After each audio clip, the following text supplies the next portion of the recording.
L'autre porte d'entrée, côté ouest, est intéressante. Je crois qu'il y a des... Il y a, parce que je devine ici, des garoudas. Il y a des garoudas qui gardent l'entrée. Est-ce que là, il y a encore un garouda? Il y a un reste de garouda. Et c'est tout. Belle entrée à l'ouest. Avec les garoudas. Et puis ces grosses têtes de divinités. C'est certainement une des plus belles entrées.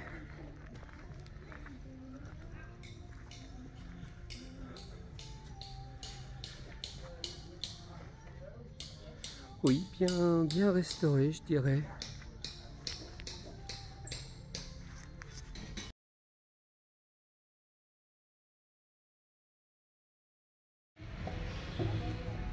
Grand mur d'enceinte pour ce temple, avec une porte, un portail. Et de nouveau par ici, des niches dans lesquelles il y avait des rituels. Et donc les entités, les déités sollicitées devaient être des gardiens du seuil aussi, pour nettoyer, purifier les gens, les mettre en énergie.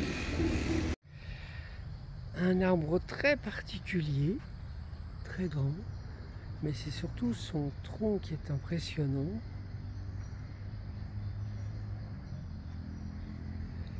J'y aurais bien fait un autel de divinité, mettre une statue.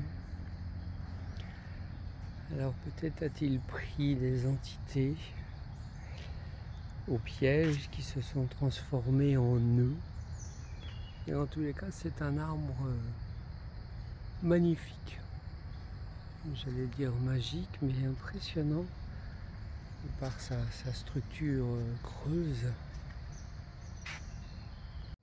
Je suis sur une première structure qui est en fait une grande allée.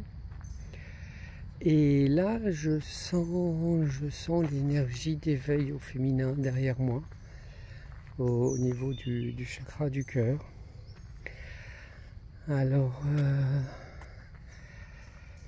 je me méfie un petit peu je dirais, du conditionnement de ma propre perception antérieure. Mais c'est tout à fait possible qu'il y ait là une forme de cordon éthérique lumineux qui vient du temple de l'eau. C'est tout à fait possible. Peut-être vous me le direz, vous, si vous percevez au travers des vidéos.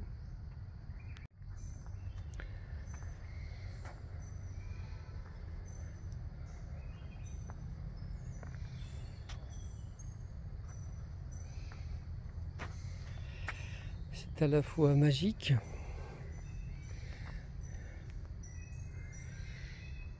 et dramatique pour le temple, puisque les racines vont pousser, écarter les pierres et parfois faire tomber les murs.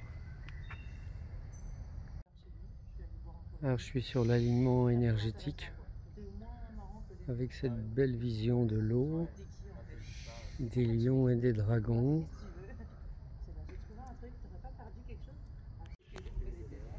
Alors on continue dans l'univers de l'eau, parce que la porte du sud est ouverte sur un lac, sur une retenue d'eau. On retrouve la porte de l'Est, nourrie par le temple d'éveil au féminin, et la porte du Nord qui donne aussi sur l'eau. Là je suis au croisement et je suis mieux dans ce sens-là.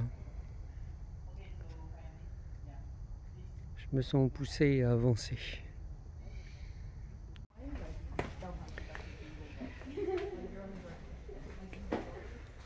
Premier temple avec un beau Bouddha. Alors derrière peut-être la roue du Dharma.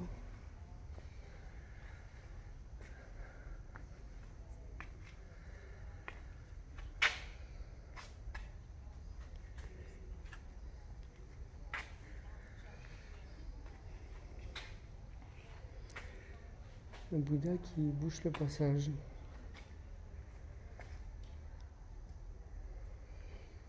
Bon, le lieu est nourri par les énergies telluriques. J'ai l'impression que ça continue et ça continue, ça continue loin, loin, loin, loin, loin. Loin, loin, loin, loin, loin, loin. En plein milieu du chemin, ce beau lotus.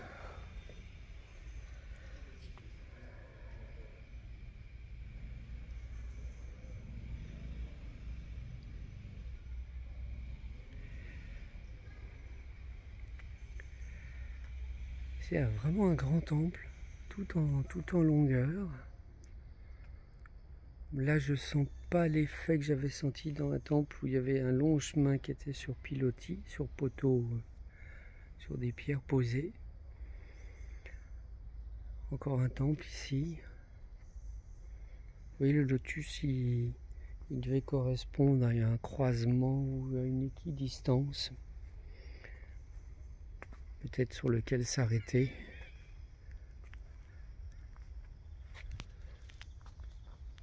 Que de temples, encore un grand, avec de multiples colonnes, et une fenêtre au sud, une au nord, et il devait y avoir ici exactement au croisement, avec cette pierre, un lieu de rituel ou de célébration.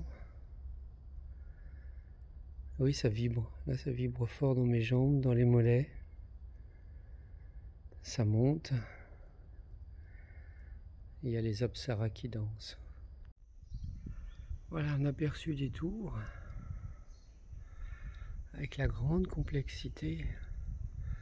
Mur d'enceinte, chemin, j'allais dire de ronde, tout en longueur.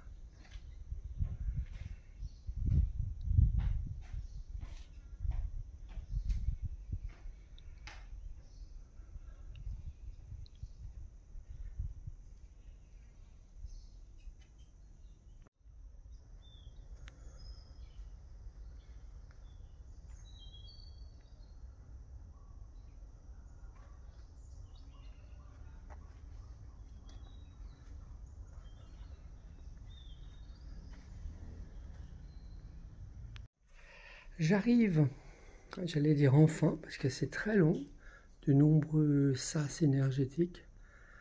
J'arrive enfin au monument le plus haut. Et là, dès que j'arrive tout de suite, le sens du sacré intervient fortement. Ah, ça a été bouché certainement par sécurité. Et ça monte très haut.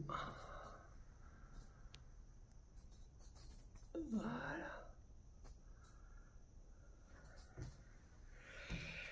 Ah oui, là, dans ce croisement, le sens du sacré de la vie. Et dans mes énergies de dos, là dans le dos, puisque je suis dos à l'est, et ben je ressens cette énergie de vie du temple initiatique au féminin.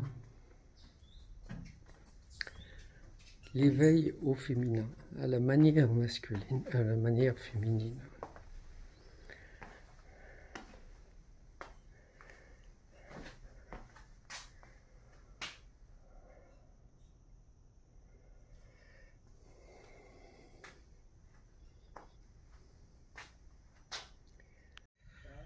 Ça y est, je suis enfin arrivé à l'entrée ouest.